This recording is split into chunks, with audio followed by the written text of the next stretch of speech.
60 বা 70 বছর আগের কথা। ব্রিটিশ সরকার ভারত শাসন করত। ব্রিটিশ সরকার, অনেক ভারতীয়রা স্বাধীনতার জন্য যুদ্ধ করেছিল। সেই সময় এই লোকগুলোকে ব্রিটিশ সরকার সন্ত্রাসী বলেছিল, কিন্তু সাধারণ ভারতীয়রা তাদের বলি মুক্তিযোদ্ধা, দেশপ্রেমিক। একই মানুষ, একই কাজ, দুটো ভিন্ন লেভেল। যদি আপনারা ব্রিটিশ সরকারের সাথে একমত হন যে ভারত শাসন করার অধিকার তাদের আছে, তাহলে এই লোকগুলোকে বলবেন সন্ত্রাসী।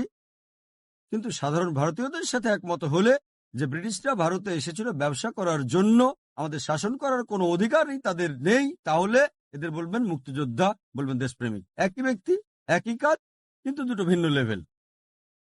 আর এরকম উদাহরণ আপনি মানুষের ইতিহাস থেকে অনেক দিতে পারেন। যেমন আমেরিকার বিপ্লব সম্পর্কে আপনারা জানেন, 18 শতকে ঘটেছিল। 1775 সালে তারা স্বাধীন হয়। বেঞ্জামিন ফ্রাঙ্কলিন ও জর্জ ওয়াশিংটন ব্রিটিশ সরকার দ্বারা সন্ত্রাসী আখ্যায়িত হয়েছিল, কিন্তু এই দুই ব্যক্তি, বেঞ্জামিন ফ্রাঙ্কলিন ও জর্জ ওয়াশিংটনকে সাধারণ মার্কিনীরা বলেছিল বীর, মুক্তিযোদ্ধা, দেশপ্রেমিক। একই ব্যক্তি, একই কাজ, কিন্তু দুটো ভিন্ন লেভেল। পরবর্তীতে এই প্রধান সন্ত্রাসী জর্জ ওয়াশিংটন আমেরিকার প্রেসিডেন্ট হলেন।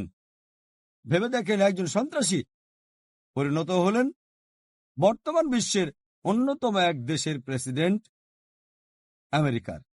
তিনি স্থাপন করলেন এক দৃষ্টান্ত। পরবর্তীতে সকল প্রেসিডেন্টের জন্য, বর্তমানের জর্জ বুশের জন্য, তাদের হিরোকে জর্জ ওয়াশিংটন। এদেশের সরকার তাকে বলেছিল সন্ত্রাসী। সব প্রেসিডেন্টই জর্জ ওয়াশিংটনকে অনুসরণ করে, যে ছিল একজন সন্ত্রাসী। আর বর্তমানে আমরা দেখছি এই দুই দেশ খুবই ঘনিষ্ঠ বন্ধু। চিন্তা করেন, এজন্য কোনো ব্যক্তিকে কোনো লেভেল দেওয়ার আগে প্রথমে খুঁজে বের করতে হবে কোন কারণে, কোন উদ্দেশ্যে লোকটা সংগ্রাম করছে। নেলসন ম্যান্ডেলার উদাহরণ দেই। দক্ষিণ আফ্রিকা স্বাধীন হওয়ার আগে বর্ণবৈষম্যের সরকার ছিল সেখানে। তারা ম্যান্ডেলাকে সন্ত্রাসী বলেছিল, গ্রেপ্তার করেছিল, কারারুদ্ধ করে রবেন দ্বীপে 25 বছর বেশি রেখেছিল। পরবর্তীতে মুক্ত করে দেওয়া হয় এবং নতুন দক্ষিণ আফ্রিকার প্রেসিডেন্ট হলেন। শান্তিতে নোবেল পুরস্কারও তিনি পেলেন। দেখেন, একজন সন্ত্রাসী শান্তিতে নোবেল পুরস্কার পাচ্ছেন। সেজন্য কোনো কিছুর সাথে একমত হতে হলে প্রথমে সেটা পরীক্ষা করতে হবে। যেমন কোরআনে আল্লাহ বলেন, সূরা হুজুরাত অধ্যায় 49 আয়াত 6, যখনই তোমরা কোনো খবর পাও, অন্যকে বলার আগে সেটা পরীক্ষা করো। তথ্যটা পরীক্ষা করেন, কেন লোকটাকে এমন বলা হচ্ছে, এটা কি সত্য, এটা কি সঠিক? সঠিক হতে পারে, আবার নাও হতে পারে। আমি বলছি না যাদের সন্ত্রাসী বলা হয় তারা সবাই ভালো মানুষ।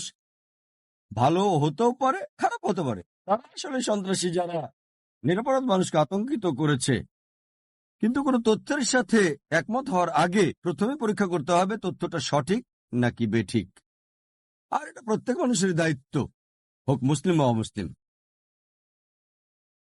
দ্বিতীয়ত, ইসলাম সম্পর্কে যে বড় ভুল ধারণা আছে তা হচ্ছে জিহাদ শব্দটার ব্যাপারে। এটা শুধু অমুসলিমদের মধ্যেই নয়, এমনকি এই ধারণাটা রয়েছে মুসলিমদের মধ্যেও।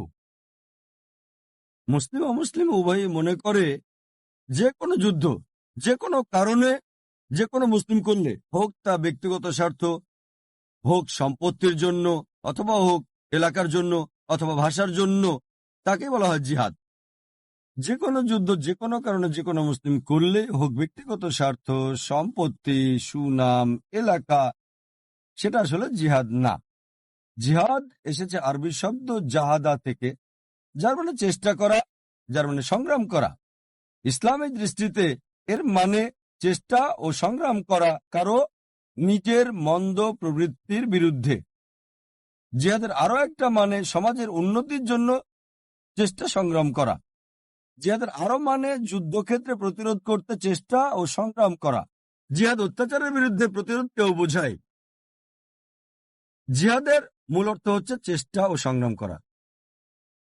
যেমন ধরেন, যদি কোনো ছাত্র পরীক্ষায় পাশের জন্য চেষ্টা সংগ্রাম করে থাকে, আরবিতে আমরা বলি সে জিহাদ করছে। সুতরাং জিহাদের মূল অর্থ চেষ্টা ও সংগ্রাম করা। অধিকাংশ মানুষের, মুসলিম বা অমুসলিম যাই হোক না কেন, উভয়েরই একটা ভুল ধারণা আছে যে জিহাদ হচ্ছে ইসলামের যুদ্ধ, শুধু মুসলিমরাই এটা করতে পারে। কোরআনে অনেক আয়াত আছে যা বলছে যে অমুসলিমরাও জিহাদ করে। কোরআনে আল্লাহ বলেন, সূরা লুকমান অধ্যায় নম্বর 31 আয়াত নম্বর 14, আমি মানুষকে তার বাবা মার প্রতি সদয় হওয়ার নির্দেশ দিয়েছি। তার মা তাকে কষ্টের পর কষ্ট সহ্য করে গর্ভে ধারণ করে থাকে। এটা বলছে সকল মানুষকে বাবা মার প্রতি সদয় হতে হবে, বিশেষ করে মায়ের প্রতি। এর পরের আয়াতেই সূরা লুকমান অধ্যায় নম্বর 31 আয়াত নম্বর 15, কিন্তু যদি তোমার বাবা মা জিহাদ করে, চেষ্টা ও সংগ্রাম করে আল্লাহ সুবহানাহু ওয়া তাআলার সাথে অন্য কাউকে অংশীদার করতে যে বিষয়ে তোমার কোনো জ্ঞান নেই, তাদের কথা মানবে না, তবে তাদের সাথে সদয় ও সৎভাবে বসবাস করো। এখানে কোরআন বলছে, যখন অমুসলিম বাবা মা সন্তানকে জোর করে শিরক করতে, অর্থাৎ সর্বশক্তিমান স্রষ্টা আল্লাহ সুবহানাহু ওয়া তাআলা ব্যতীত অন্যের ইবাদত করতে তাদের মান্য করবে না, তবুও তাদের সাথে সদয় ও সৎভাবে বসবাস করো। দ্বিতীয়ত, ইসলাম সম্পর্কে যে বড় ভুল ধারণা আছে তা হচ্ছে জিহাদ শব্দটার ব্যাপারে। এটা শুধু অমুসলিমদের মধ্যেই নয়, এমনকি এই ধারণাটা রয়েছে মুসলিমদের মধ্যেও। মুসলিম অমুসলিম উভয়ই মনে করে যে কোনো যুদ্ধ, যে কোনো কারণে, যে কোনো মুসলিম করলে, হোক তা ব্যক্তিগত স্বার্থ, হোক সম্পত্তির জন্য, অথবা হোক এলাকার জন্য, অথবা ভাষার জন্য, তাকে বলা হয় জিহাদ। যে কোনো যুদ্ধ যে কোনো কারণে যে কোনো মুসলিম করলে, হোক ব্যক্তিগত স্বার্থ, সম্পত্তি, সুনাম, এলাকা, সেটা আসলে জিহাদ না। জিহাদ এসেছে আরবি শব্দ জাহাদা থেকে, যার মানে চেষ্টা করা, যার মানে সংগ্রাম করা। ইসলামের দৃষ্টিতে এর মানে চেষ্টা ও সংগ্রাম করা কারো নিজের মন্দ প্রবৃত্তির বিরুদ্ধে। জিহাদের আরো একটা মানে সমাজের উন্নতির জন্য চেষ্টা সংগ্রাম করা। জিহাদের আরো মানে যুদ্ধক্ষেত্রে প্রতিরোধ করতে চেষ্টা ও সংগ্রাম করা। জিহাদ অত্যাচারের বিরুদ্ধে প্রতিরোধকেও বোঝায়। জিহাদের মূল অর্থ হচ্ছে চেষ্টা ও সংগ্রাম করা। যেমন ধরেন, যদি কোনো ছাত্র পরীক্ষায় পাশের জন্য চেষ্টা সংগ্রাম করে থাকে, আরবিতে আমরা বলি সে জিহাদ করছে। সুতরাং জিহাদের মূল অর্থ চেষ্টা ও সংগ্রাম করা। অধিকাংশ মানুষের, মুসলিম বা অমুসলিম যাই হোক না কেন, উভয়েরই একটা ভুল ধারণা আছে যে জিহাদ হচ্ছে ইসলামের যুদ্ধ, শুধু মুসলিমরাই এটা করতে পারে। কোরআনে অনেক আয়াত আছে যা বলছে যে অমুসলিমরাও জিহাদ করে।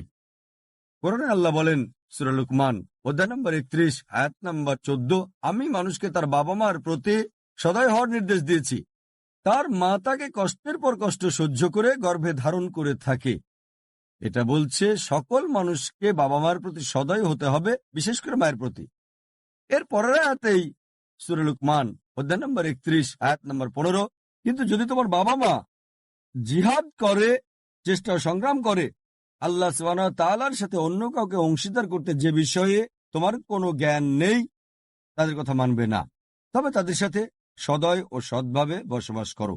এখানে কোরআন বলছে, যখন অমুসলিম বাবা মা সন্তানকে জোর করে শিরক করতে, অর্থাৎ সর্বশক্তিমান স্রষ্টা আল্লাহ সুবহানাহু ওয়া তাআলা ব্যতীত অন্যের ইবাদত করতে তাদের মান্য করবে না, তবুও তাদের সাথে সদয় ও সৎভাবে বসবাস করো। কোরআনে এই কথা আবারও আছে, সূরা আনকাবুত অধ্যায় নম্বর 29 আয়াত নম্বর 8, বাবা মার প্রতি সদয় ব্যবহার করতে মানুষকে নির্দেশ দিয়েছি। কিন্তু যদি তোমার বাবা মা জিহাদ করে, চেষ্টা ও সংগ্রাম করে আল্লাহ সুবহানাহু ওয়া তাআলা ব্যতীত অন্য কারো ইবাদত করতে, তখন তাদের মান্য করবে না, তবে তাদের সাথে সদয় ও সৎভাবে বসবাস করো। কোরআন বলছে সূরা নিসা অধ্যায় নম্বর 4 আয়াত নম্বর 76, বিশ্বাসীরা আল্লাহ সুবহানাহু ওয়া তাআলার পথে যুদ্ধ করে, আর অবিশ্বাসীরা শয়তানের পথে যুদ্ধ করে থাকে। এখানে কোরআন জিহাদ ফি সাবিলিল্লাহর কথা বলছে, যেটা সঠিক। অন্যটা জিহাদ ফি সাবিলিশ শয়তান। শয়তানের পথে যুদ্ধ করাকে জিহাদ ফি সাবিলিশ শয়তান বলা হয়। বিভিন্ন প্রকারের জিহাদ আছে, কিন্তু শুধু জিহাদ বলা হলে এটা নিশ্চিতভাবে অধিকাংশ ক্ষেত্রে জিহাদ ফি সাবিলিল্লাহ নির্দিষ্ট করা না হলে। অন্যথায় এটা বোঝা যায়, যখন কোনো মুসলিম জিহাদ শব্দটা ব্যবহার করে, বোঝা যায় এটা জিহাদ ফি সাবিলিল্লাহ, যদি না প্রসঙ্গ অনুযায়ী এটাকে নির্দিষ্ট করা হয়। জিহাদ শব্দটা সম্পর্কে আরেকটা ভুল ধারণা হচ্ছে, শুধু অমুসলিমরাই নয় বরং তথাকথিত মুসলিম পণ্ডিতরাও এটাকে ভাষান্তর করে থাকে পবিত্র যুদ্ধ। এই পবিত্র যুদ্ধ শব্দটা ব্যবহৃত হয়েছিল ক্রুসেডদের বোঝাতে। খ্রিস্টানরা ধর্মের নামে হাজারো নিরপরাধ মানুষকে হত্যা করেছিল, তাদের ওই যুদ্ধকে পবিত্র যুদ্ধ বলা হতো। বর্তমানে এই শব্দটি দিয়ে বোঝায় জিহাদ। যখন কোনো প্রাচ্যবিদ ব্যবহার করেন জিহাদকে পবিত্র যুদ্ধ, দুর্ভাগ্যবশত কিছু তথাকথিত মুসলিম পণ্ডিত জিহাদকে পবিত্র যুদ্ধ রূপে ভাষান্তর করে থাকেন। আরবিতে পবিত্র যুদ্ধ শব্দটা হলো হারবুম মুকাদ্দাসা। এই হারবুম মুকাদ্দাসা কোরআনের কোথাও পাওয়া যাবে না, এমনকি রাসূল সাল্লাল্লাহু সাল্লামের হাদিসেও এটা কোথাও পাওয়া যায় না। জিহাদের মূল অর্থ হচ্ছে চেষ্টা ও সংগ্রাম করা। আমরা কি করব? আমাদের কুপ্রবৃত্তির বিরুদ্ধে চেষ্টা ও সংগ্রাম করব। আমরা চেষ্টা ও সংগ্রাম করে যাব আল্লাহ সুবহানাহু ওয়া তাআলার পথে। আমাদের চেষ্টা ও সংগ্রাম করা উচিত কোরআনে আল্লাহর নির্দেশনা অনুসরণ করতে। আর আমার মতে দাওয়া হচ্ছে বর্তমানে জিহাদের একটা গুরুত্বপূর্ণ ক্ষেত্র। ইসলামের বাণী পৌঁছে দেয়া তাদের কাছে যাদের এ ব্যাপারে কোনো জ্ঞান নেই। তৃতীয়ত, ইসলামের ব্যাপারে যে ভুল ধারণা বর্তমানে, তাহলে ইসলাম তরবারি দ্বারা প্রচারিত হয়েছিল। ইসলাম এসেছে আরবি শব্দ সালাম থেকে, যার অর্থ শান্তি। এটা আমরা আরবি শব্দ সিলম থেকেও উদ্ভূত, যার অর্থ নিজের ইচ্ছাকে আল্লাহর কাছে সমর্পণ করা। সংক্ষেপে ইসলাম মানে সর্বশক্তিমান স্রষ্টার কাছে নিজের ইচ্ছাকে সমর্পণ করে শান্তি অর্জন করা। ইসলাম তরবারির মাধ্যমে প্রচারিত হয়েছিল, এটাকে ভাষান্তর করলে তরবারি দ্বারা শান্তি প্রচার হয়েছিল। এটা বরং স্ববিরোধী হচ্ছে, তরবারি দ্বারা শান্তি প্রচারিত হয়েছিল। যদি ভালো করে দেখেন, বিশ্বের প্রত্যেকটা দেশেই পুলিশ বিভাগ আছে। এই পুলিশ মাঝে মধ্যে শক্তি প্রয়োগ করে থাকে সমাজ বিরোধী দুষ্কৃতিকারীদের বিরুদ্ধে দেশে শান্তি বজায় রাখার জন্য। এই পুলিশ বাহিনীর দায়িত্ব হচ্ছে সমাজবিরোধী দুষ্কৃতিকারীর বিরুদ্ধে শক্তি প্রয়োগ করা, দেশে যেন শান্তি বিরাজ করে। একইভাবে ইসলামও এটা শান্তির ধর্ম, এমন ধর্ম যা শান্তি প্রচার করে। কিন্তু সর্বশেষ উপায় হিসেবে যদি কোনো সমাজবিরোধী দুষ্কৃতিকারী থাকে যারা দেশে অরাজকতা করতে চেষ্টা করে, যদি দেশের ক্ষতি করতে চায়, তবে শান্তি বজায় রাখতে সর্বশেষ উপায় হিসেবে শক্তি প্রয়োগ করা যেতে পারে। আর তরবারি দ্বারা ইসলাম প্রচারিত হয়েছিল, এই অভিযোগের উত্তরটা ডি লেসি ওলেরি নামে একজন বিখ্যাত ঐতিহাসিক খুব সুন্দরভাবে দিয়েছেন। তার বইয়ে ইসলামের দ্য ক্রস রোড 8ম পৃষ্ঠায় তিনি লিখেছেন, ইতিহাস এটা প্রমাণ করে যে উগ্র মুসলিমরা সমগ্র বিশ্বব্যাপী তরবারির জোরে ইসলাম চাপিয়ে দিয়েছে। এটা অন্যতম একটা আষাঢ়ে গল্প, উদ্ভট ও অবাস্তব কাহিনী, যা বিশ্বাসযোগ্য নয়। উগ্র মুসলিমরা সমগ্র বিশ্বব্যাপী তরবারির জোরে ইসলাম প্রচার করেছে। এটা একটা আষাঢ়ে গল্প, উদ্ভট ও অবাস্তব কাহিনী, যা ঐতিহাসিকরা বারবার বলেছেন। আমরা মুসলিমরা স্পেনকে 800 বছর শাসন করেছি। পরবর্তীতে ক্রুসেডরা এসে মুসলিমদের তাড়িয়ে দেয়। একজন মুসলিমও ছিল না যে প্রকাশ্যে আজান দিতে পারত। আর আমরা মুসলিমরাই আরব ভূমিকে শাসন করছি 1400 বছর ধরে। ব্রিটিশরা কয়েক বছর ছিল, কয়েক বছর ফরাসিরাও ছিল। সর্বোপরি আমরাই এখন পর্যন্ত আরব ভূমির প্রধান হয়ে গত 1400 বছর শাসন করছি। এমনকি আজও আরবে 14 মিলিয়নের বেশি আরব আছে যারা কপ্টিক খ্রিস্টান।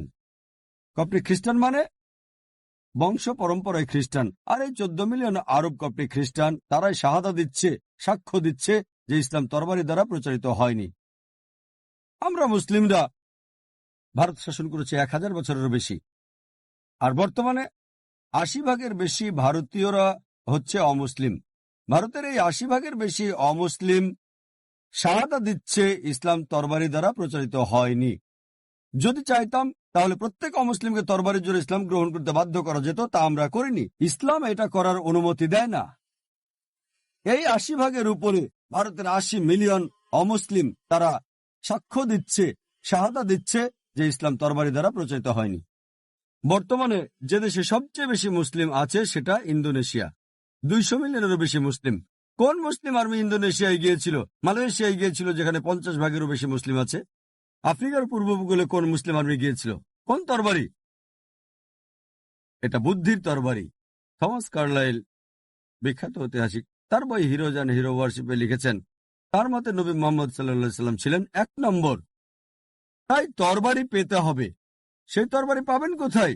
প্রথমে প্রত্যেক মতাদর্শ একজন ব্যক্তির মাথায় আসে, আর যদি শুধু একজনও তা বিশ্বাস করে, তবে সে তরবারি নিয়ে প্রচার করা আপনি শুরু করে দেন।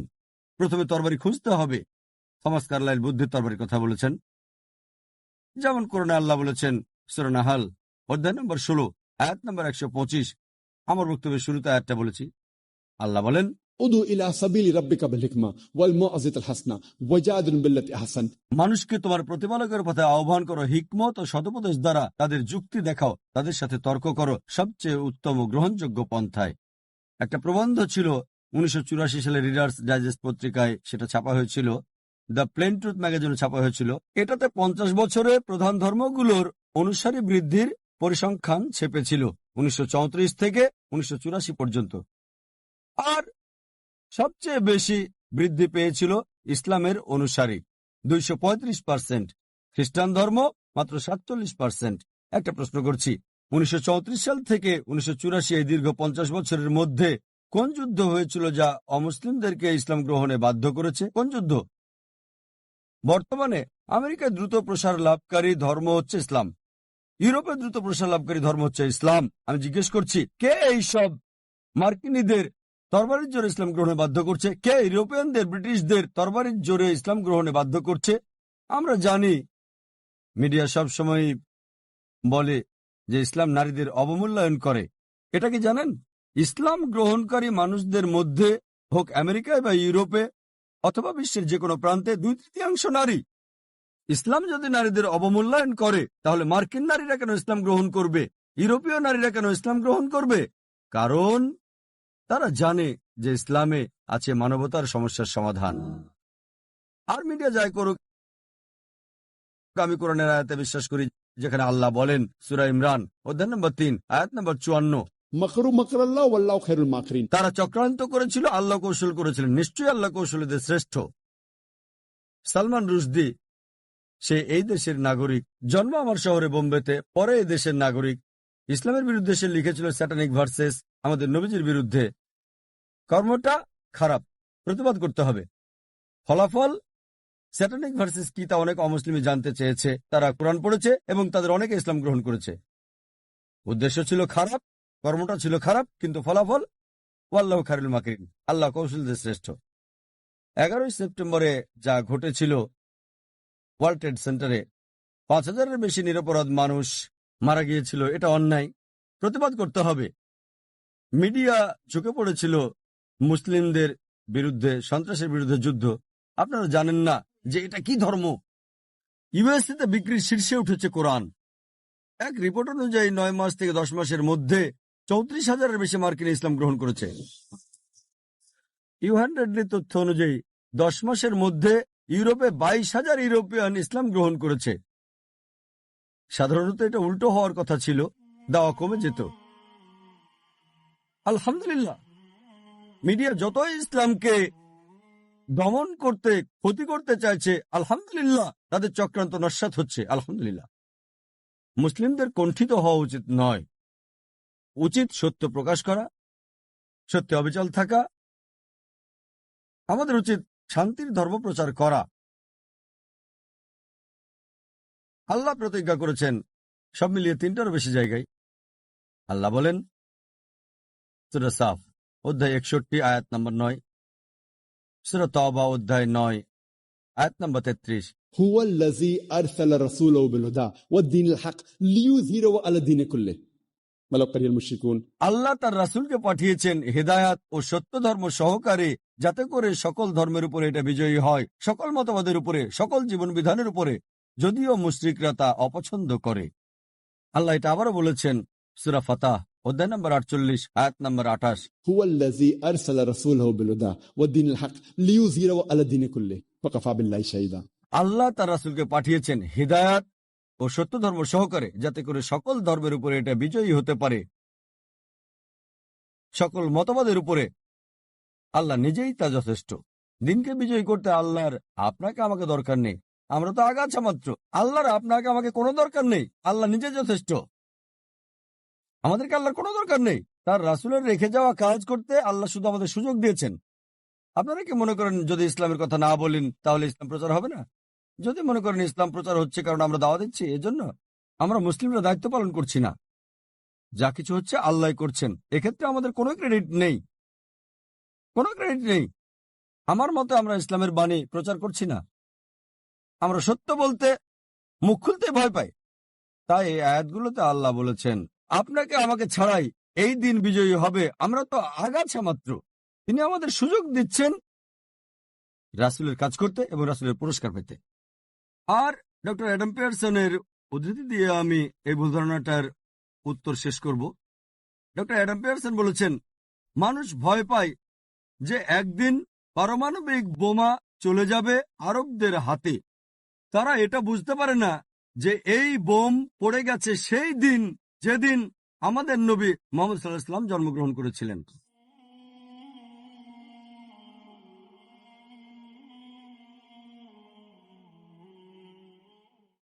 মুসলিমদের জিজ্ঞাসিত চতুর্থ প্রশ্ন, ইসলাম কেন পুরুষকে একের অধিক বিয়ের অনুমতি দেয়?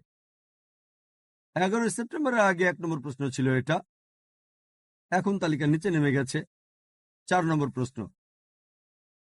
তবুও আছে এটা শীর্ষ 20-এর মধ্যেই। এই পৃথিবীর বুকে কোরআন একমাত্র ধর্মীয় গ্রন্থ যেটা বলছে মাত্র একটা বিয়ে করো। আর কোনো ধর্মগ্রন্থ নেই, হোক old testament, new testament, Bible, Mahabharat, Ramayana, Bhagavad Gita, Quran ছাড়া এই পৃথিবীতে আর কোনো ধর্মগ্রন্থ নেই যা বলে একটা বিয়ে করো। যদি হিন্দু ধর্মগ্রন্থ পড়েন রামায়ণ, রামের বাবা রাজা দশরথ, তার একের বেশি স্ত্রী ছিল। যদি মহাভারত পড়েন শ্রীকৃষ্ণ, তার কতজন স্ত্রী ছিল? 4, 10, 1000, তার 16,108 জন স্ত্রী ছিল। শ্রীকৃষ্ণের যদি 16,108 জন স্ত্রী থাকতে পারে তাহলে কেন মুসলিমদের 4 জন থাকতে পারবে না বলেন? যদি ওল্ড টেস্টামেন্ট পড়েন ইব্রাহিম আলাইহিসসালামের 3 জন স্ত্রী ছিল। সুলাইমান আলাইহিসসালামের 700 জন স্ত্রী ছিল। ইহুদি ও খ্রিস্টান ধর্মগ্রন্থ অনুযায়ী আপনি যত ইচ্ছা তত নারীকে বিয়ে করতে পারেন, কোনো সীমা নেই। 10, 20, 1000, 10,000 কোনো সীমা নেই। পরে খ্রিস্টান গির্জা একটা নিয়ম করেছে যে খ্রিস্টানদের মাত্র একটা বিয়ে করতে হবে, এবং ইহুদিদের প্রধান রাবাই গারসাম বেন ইয়াহুদা ফরমান জারি করেন 950 থেকে 1030 খ্রিস্টাব্দ পর্যন্ত। এই ফরমান জারি করেন যে ইহুদিরা কেবল একটা বিয়ে করতে পারবে। যদি ইহুদিদের বিভিন্ন সমাজ পর্যবেক্ষণ করে দেখেন যারা মুসলিমদের মাঝে বাস করে, 1950 সাল পর্যন্ত তারা একের অধিক বিয়ে করে থাকত। একইভাবে হিন্দু ধর্মগ্রন্থ, খ্রিস্টান ধর্মগ্রন্থ ও ইহুদি ধর্মগ্রন্থ অনুযায়ী যত ইচ্ছা তত বিয়ে করতে পারে। এমনকি হিন্দু ধর্মগ্রন্থ 1954 সালে ভারত সরকার একটা আইন করে যা হিন্দু বিশেষ বিবাহ আইন 1954 বলে পরিচিত। এটা বলছে হিন্দুরা মাত্র একটা বিয়ে করতে পারে, কিন্তু তাদের ধর্মগ্রন্থ যত ইচ্ছা তত বিয়ে করতে অনুমতি দিচ্ছে। ইসলামে নারীর মর্যাদা বিষয়ে সরকারের একটা রিপোর্ট অনুযায়ী 66 ও 67 পৃষ্ঠায় বলা হয়েছে যে ভারতীয় মুসলিমদের মধ্যে বহুবিবাহের হার 1951 থেকে 61 সাল পর্যন্ত ছিল 4.31%, আর হিন্দুদের একই সময়ে অর্থাৎ ওই 10 বছরে ছিল 5.06%।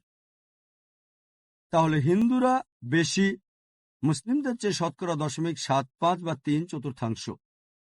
যদিও ভারত সরকার এটা অনুমতি দেয়নি, তারা মুসলিমদের চেয়ে বেশি বহুবিবাহ করে। আসুন দেখি কোরআন কি বলছে। কোরআন বলছে সূরা নিসা অধ্যায় নম্বর 4 আয়াত 3, বিয়ে করো তোমার পছন্দের নারীকে 2, 3 অথবা 4। যদি সুবিচার করতে না পারো তাহলে একটা করো। যদি সুবিচার করতে না পারো তাহলে একটা বিয়ে করো। এই কথাটা শুধু কোরআনে বলা হয়েছে, অন্য কোনো ধর্মগ্রন্থে না। আপনি পছন্দ মতো 2, 3 বা 4টা বিয়ে করতে পারেন, কিন্তু যদি সুবিচার করতে না পারেন তাহলে একটা। কোরআন বলছে সূরা নিসা অধ্যায় 4 আয়াত 129, তোমার স্ত্রীদের প্রতি সমান বিচার করতে পারবে না, তাদের সবার থেকে মুখ ফিরিয়ে নিও না। তার মানে কঠিন। অর্থাৎ 4টা বিয়ে করা ইসলামে আবশ্যিক বা ফরজ না। অনেকেই মনে করে একাধিক বিয়ে করা ফরজ। এটা হচ্ছে করতে পারেন, অনুমতি আছে সর্বোচ্চ 4টা। কিন্তু যদি একাধিক বিয়ে করেন আর সমান বিচার করতে না পারেন, সমস্যায় পড়ে যাবেন। ইসলাম কেন মানুষকে একের অধিক বিয়ে করতে অনুমতি দিয়েছে, আসুন আমরা এটা বিশ্লেষণ করে দেখি। প্রাকৃতিকভাবেই ছেলে মেয়ে একই অনুপাতে জন্মগ্রহণ করে, কিন্তু বর্তমান চিকিৎসা বিজ্ঞান বলছে যে মেয়ে শিশুর বেশি রোগ প্রতিরোধ ক্ষমতাটা ছেলে শিশুর চেয়ে। এই কারণে মেয়ে শিশুর তুলনায় ছেলে শিশুর মৃত্যুর হার বেশি। যে কোনো শিশু বিশেষজ্ঞ সাক্ষ্য দেবে এটা। চিকিৎসা বিজ্ঞানের দৃষ্টিতে ছেলে শিশুর তুলনায় মেয়ে শিশু বাঁচে বেশি। তারা ছেলে শিশুর চেয়ে বেশি রোগ প্রতিরোধ করতে পারে। তাই শিশুদের মধ্যে ছেলের তুলনায় মেয়ের সংখ্যা বেশি থাকে, বড় হতে থাকে। আর ধূমপানের কারণে, মাদকের কারণে, অ্যালকোহল, দুর্ঘটনার কারণে, যুদ্ধের কারণে নারীর চেয়ে পুরুষ বেশি মারা যায়। আর মানুষের গড় আয়ু পুরুষের তুলনায় নারীর বেশি। আর বর্তমান বিশ্বে পুরুষের চেয়ে নারীর সংখ্যা অনেক বেশি। ভারতের মতো তৃতীয় বিশ্বের কিছু দেশ ব্যতীত এক্ষেত্রে পুরুষের তুলনায় নারীর সংখ্যা কম। এর প্রধান কারণ হচ্ছে মেয়ে শিশু হত্যা করা। কোরআন আমাদের শিক্ষা দেয়, আল্লাহর কালাম সর্বশক্তিমান স্রষ্টার সর্বশেষ চূড়ান্ত টেস্টামেন্ট এটা বলছে যে প্রত্যেক মুসলিমকে অতি দয়ালু, অতি ন্যায়নিষ্ঠ, অতি সৎ, অতি ক্ষমাশীল, অতি মায়াময় হতে হবে। সমস্যা কি? চরম হতে সমস্যা কোথায়? কিন্তু আমাদের চরম হতে হবে সঠিক পথে।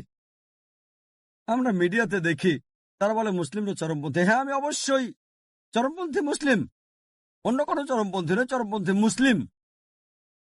কোরআন বলছে সূরা নিসা অধ্যায় 4 আয়াত 171, লা তাগলু ফি দীনিকুম। দিনের ব্যাপারে বাড়াবাড়ি করো না। বাড়াবাড়ি করা সেটা ভুল, কিন্তু সঠিক পথে যদি চরমপন্থী হওয়া যায় সেটা মানবতার কল্যাণের জন্যই। আমাদের হওয়া উচিত নয় চরম নির্দয়, চরম অন্যায়কারী, চরম অসৎ, চরম নিষ্ঠুর। চরমপন্থী হতে হবে সঠিক পথে। বর্তমানে মুসলিমদের সমস্যাটা হচ্ছে যেহেতু মিডিয়া আক্রমণ করছে আমরা কুণ্ঠিত হয়ে যাই। জানেন, আমি মৌলবাদী নই, আমি চরমপন্থী নই। এমন আত্মরক্ষা করছি কেন? কেন আত্মরক্ষা করছি? বিশেষ করে 9/11-এর পরে দেখা যায় অনেক মুসলিমই আচরণ পরিবর্তন করেছে, বেশ কুণ্ঠাবোধ করে। কেন? আমাদের সাথে দিনুল হক আছে, সত্যের ধর্ম, যা সকলের শান্তির ধর্ম। মুসলিমদের সন্ত্রাসী বলা হয়। সন্ত্রাসী শব্দটার অর্থ কি? আবিধানিক অর্থে সন্ত্রাসী হচ্ছে যে ব্যক্তি আতঙ্ক সৃষ্টি করে। যখনই কোনো ডাকাত একজন পুলিশকে দেখে সে আতঙ্কিত হয়ে যায়, তাই একজন পুলিশ ডাকাতের জন্য সন্ত্রাসী। এই দৃষ্টিতে প্রত্যেক মুসলিমকেই সন্ত্রাসী হতে হবে। যখনই কোনো ডাকাত একজন মুসলিমকে দেখবে আতঙ্কিত হয়ে যাবে। কোনো ধর্ষক একজন মুসলিমকে দেখলে আতঙ্কিত হবে। যখনই সমাজবিরোধী দুষ্কৃতিকারীরা মুসলিমকে দেখবে আতঙ্কিত হয়ে পড়বে। মুসলিমদের উচিত সমাজবিরোধী দুষ্কৃতিকারীকে আতঙ্কিত করা। আর এটাই আল্লাহ পবিত্র কোরআনে বলেছেন সূরা আনফাল অধ্যায় 8 আয়াত নাম্বার 60, যারা সত্যকে করে প্রত্যাখ্যান তাদের আতঙ্কিত কর সমাজবিরোধীরা। আর এই শব্দটা আমি আমার নিজের থেকে ব্যবহার করছি না। বোম্বেতে কয়েক বছর আগে একটা কাগজে শিরোনাম হয়েছিল এটা। একজন ইন্সপেক্টর ছিল, নাম ইন্সপেক্টর আংরে। খবরটা ছিল ইন্সপেক্টর আংরে দুষ্কৃতিকারীদের আতঙ্কিত করে তুলেছে। আর এটাই হচ্ছে ভাষা প্রত্যেকটা দেশের। তবে আমি জানি সন্ত্রাসী শব্দটা বিশেষ করে ব্যবহৃত হয় এমন লোকের জন্য যে সাধারণ মানুষকে আতঙ্কিত করে তোলে, যে সাধারণ মানুষদের উপর অত্যাচার করে। এই দৃষ্টিতে কোনো মুসলিমেরই কোনো মানুষকে আতঙ্কিত করা উচিত নয়, হোক মুসলিম বা অমুসলিম। কোনো মানুষকে আতঙ্কিত করা ইসলামে বৈধ নয়।